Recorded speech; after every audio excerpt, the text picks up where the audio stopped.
Episode की शुरुआत में स्नैपर कहता है, मुझे लगता है अगर हमें अपने चैनल को ग्रो करना है तो हमें एक एडिटर की जरूरत पड़ेगी। रॉबिन बोलता है, लेकिन इसकी क्या जरूरत है, तुम एडिटिंग संभाल तो रहे हो। स्नैपर बोलता है, मैं अभी एक न्यू एडिटर हूँ जिसने दूसरों की वीडियोस देखकर एडिटिंग सीखी है, पर इस टाइम हमें एक प्रोफेशनल की जरूरत है। कंटेंट चाहे जितना मर्जी अच्छा हो, मगर लोग सेम चीज को बार बार देखेंगे तो वो बोर हो जाएंगे। तो इसीलिए हमें एक ऐसा एडिटर चाहिए जो कि हमारी वीडियो को एक्साइटिंग बना सके। रॉबिन कहता है, ये तो बहुत अच्छा आइडिया है, पर हम ये करेंगे कैसे? क्या हम जॉब साइट पर कोई पोस्ट डालने वाले हैं? स्नैपर कहता है, ये तो बहुत पुराना आइडिया है, इस टाइम हम ये सब कुछ लाइव स्ट्रीम पर करेंगे, फिर वो लोग लाइव ही आ जाते हैं। तो आप सब लोग कैसे हो? हम यहाँ अपनी वीडियोस एडिट करने के लिए एक एडिटर ढूंढ रहे हैं, तो अगर कोई हमारे साथ जुड़ना चाहता है तो प्लीज अभी के अभी लाइव स्ट्रीम में कमेंट कीजिए, साथ साथ में अपना बैकग्राउंड भी लिखिएगा। वैसे मैं ज्यादा कुछ एक्सपेक्ट तो नहीं कर रहा, फिर भी बैकग्राउंड लिखने की जरूरत है। तब लोग अजीब अजीब कमेंट करने लगते हैं, जिसे देखकर वो लोग बहुत ज्यादा शॉक हो जाते हैं। तब रॉबिन कहता है, ये लोग अलग अलग तरीके से बहुत स्पेशल है, पर मुझे नहीं लगता इनमें से कोई अच्छा एडिटर होगा। स्नैपर कहता है, मुझे भी ये पता है, मैं भी इस चीज को ऐसे एक्सपेक्ट नहीं कर रहा था। रॉबिन पूछता है, आप में से किसी के पास एडिटिंग का एक्सपीरियंस है? और तभी हम देखते हैं उनके लाइव स्ट्रीम पर वो बूढ़ा आदमी कमेंट करता है, जो कि पिछली बार सबको रॉबिन की टेक्निक्स के बारे में बता रहा था। तब स्नैपर कहता है, मुझे नहीं लगता कि ये ऐसे वीडियो एडिट भी कर सकता होगा। आखिरकार हमें क्या करना चाहिए? रॉबिन बोलता है, मेरे हिसाब से हमें कम से कम इससे मिल तो लेना चाहिए। स्नैपर कहता है, पर ये तो बूढ़ा आदमी है ना। रॉबिन कहता है, हमें इसकी उम्र से क्या, अगर ये वीडियो एडिट कर सकता है तो हमारे लिए चलेगा। तब वो बूढ़ा आदमी कहता है, आजकल के बच्चे कितने बेकार हो गए हैं। तब स्नैपर कहता है, ठीक है, हमें अपनी कॉन्टेक्ट इन्फॉर्मेशन दे दो, हम तुम्हारा इंटरव्यू लेंगे जाए। और तब एक लड़की कहती है, ये तो फर्स्ट ईयर की गोयल ली है, जो कि अपनी क्यूटनेस के लिए बहुत ज्यादा फेमस है। एक लड़का कहता है, मैंने तो सुना है कि ये अपनी क्लास में बिल्कुल भी पॉपुलर नहीं है, शायद ये इस वजह से है क्योंकि ये क्यूट होने के बावजूद भी एक बूढ़े आदमी की तरह बात करती है। तो स्नैपर कहता है, वेट, ये लड़की वो बूढ़ा आदमी है जिसके बारे में हम बात कर रहे थे। चलो अब इसे छोड़ो, हम अपने काम की बात करते हैं। मुझे यकीन नहीं हो रहा कि ये एक छोटी सी लड़की है। वो कहती है, इस तरीके से किसी को उंगली नहीं दिखाते। और गोयल के छूते ही स्नैपर गोयल के साथ अपने फ्यूचर को इमेजिन करने लगता है, जहाँ पर वो काम करने के बाद गोयल के लिए फूल लाया होता है और उसने अपने डॉग का नाम रॉबिन रखा होता है। तभी वो डॉग उसे होश में आने के लिए कहता है। तो गोयल कहती है, क्या तुम मेरी बात सुन रहे हो? स्नैपर कहता है, रुको, तुम क्या कह रही थी? अरे हाँ, याद आया, तुमने तो हमारी एक वीडियो एडिट की है ना। मुझे यकीन नहीं हो रहा कि सिर्फ हाथ पकड़ने से ही मैं दिन में सपने देखने लग गया, पर ये तो सच है, ये बहुत ज्यादा क्यूट है। गोयल कहती है, मैंने इसमें बहुत ज्यादा एडिट किया है, तो ये कैसी लग रही है? और गोयल ने उनकी 150 के सब्सक्राइबर्स कंप्लीट होने वाली वीडियो को एडिट किया होता है। तब स्नैपर को गोयल बहुत ज्यादा पसंद आती है और वो कहता है, तो चलो अब तय हो गया है, अब से ये हमारी एडिटर है। रॉबिन कहता है, तुम इस तरीके से अपने आप डिसाइड नहीं कर सकते, पहले मुझे इस वीडियो को अच्छे से देखने तो दो। तुमने तो यहाँ पर उन व्यूअर्स के कमेंट्स को भी रखा है जो कि बहुत फनी थे।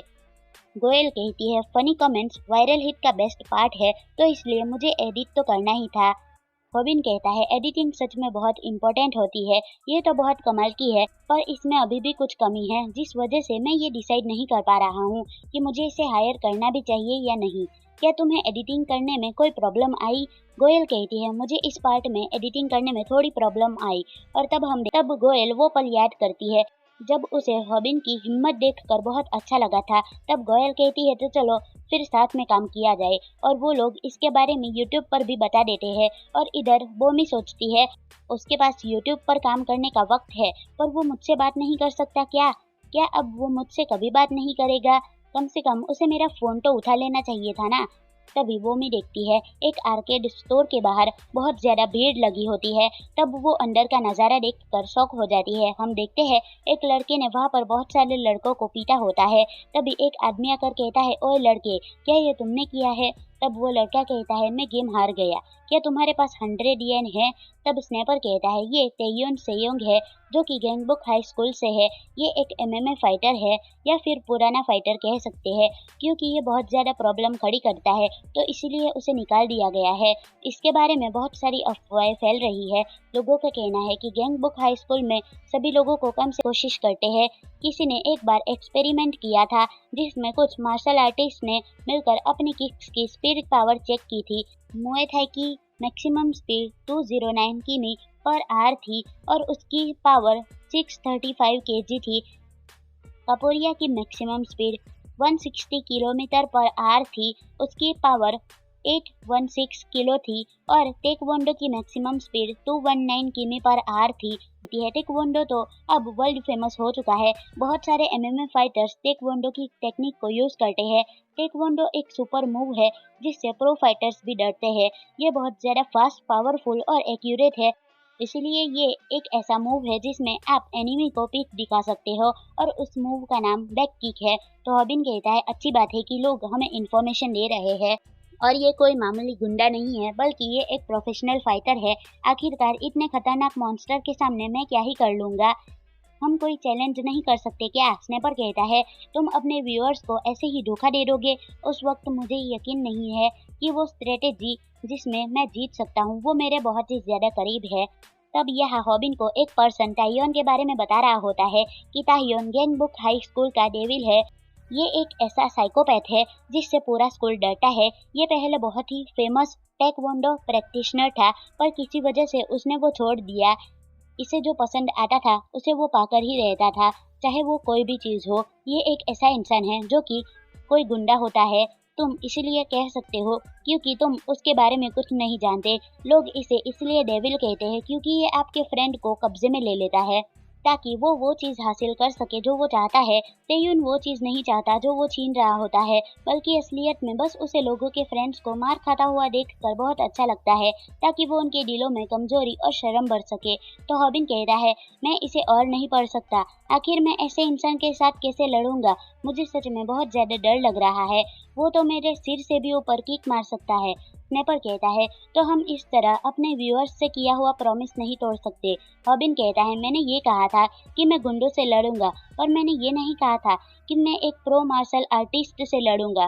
तब गोयल कहती है मुझे उस बंदे पर बहुत गुस्सा आ रहा है, मैं उसे पर्सनली जाकर मार डालूंगी। तो हॉबिन कहता है मेरे पास लड़ने का कोई और रीजन नहीं है और वैसे भी किसी और स्ट्रेंजर्स की बात सुनकर हम एक स्ट्रेंजर के साथ नहीं लड़ सकते।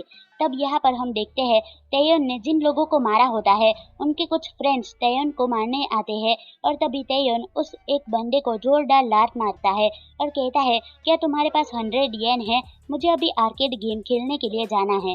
तब वो ओपोनेंट कहता है तुम्हें अहंकार आ गया है क्योंकि तुम स्पोर्ट्स की कुछ चीजें जानते हो। तब उसका दोस्त कहता है इससे बचकर रहना, ये एक फाइटर हुआ करता था।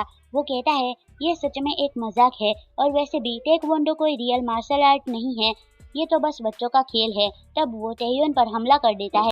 तेयोन उसके हमले से बचकर उसे एक जोरदार लात मारता है। जिसका फ्रेंड इतने पैसे नहीं दे सकता, तब वो उस बंदे को जोर जोर से लात मारने लगता है और हम देखते हैं स्नैपर ये सब कुछ रिकॉर्ड कर रहा होता है और सोचता है तो ये है तेयोन। अफवाहों के हिसाब से तो ये बहुत ही ज्यादा खतरनाक है। मैंने कभी भी किसी को उस बंदे के दोस्त को मारते हुए नहीं देखा है जिसने लड़ाई को शुरू किया हो। हमें इससे दूर रहना होगा पर हमें अपने व्यूअर्स को किया हुआ वादा भी नहीं तोड़ना चाहिए। तभी तेयोन को एहसास होता है कि कोई उसे रिकॉर्ड कर रहा है पर स्नैपर उसकी नजरों से बच जाता है और वो वहां से भाग जाता है। अब यह स्नैपर वापस आकर मारा तो मैं अपने डैड को बुला दूंगी। तेयोन कहता है तो तुम लोग मेरे ऊपर वीडियो बनाना चाहते हो? तो वो तीनों हाँ कहते हैं। तो हॉबिन कहता है चिंता मत कीजिए, हम आपकी वीडियो डिलीट कर देंगे और अब हम यहाँ से चलते हैं। तेयोन कहता है तुम लोग वायरल हिट से हो ना, ये भी सुना है कि तुम लोग बहुत सारे पैसे भी कमाते हो, तो चलो फिर अपना यूट्यूब मुझे दे दो। हॉबिन सोचता है ये कोई कॉमन गुंडा नहीं लग रहा है, इसे हम कॉमन गुंडा तभी कह सकते हैं जब हम इसके बारे में कुछ ना जानते हो। रियल में सभी लोग इसे डेविल इसीलिए कहते हैं क्योंकि ये आपके दोस्त को हॉस्टेज की तरह रख देता है। तेयोन फिर से हॉबिन से उसका यूट्यूब चैनल मांगने लगता है और ये एपिसोड यहीं पर खत्म होता है। तो मिलते हैं नेक्स्ट वीडियो में, बाय।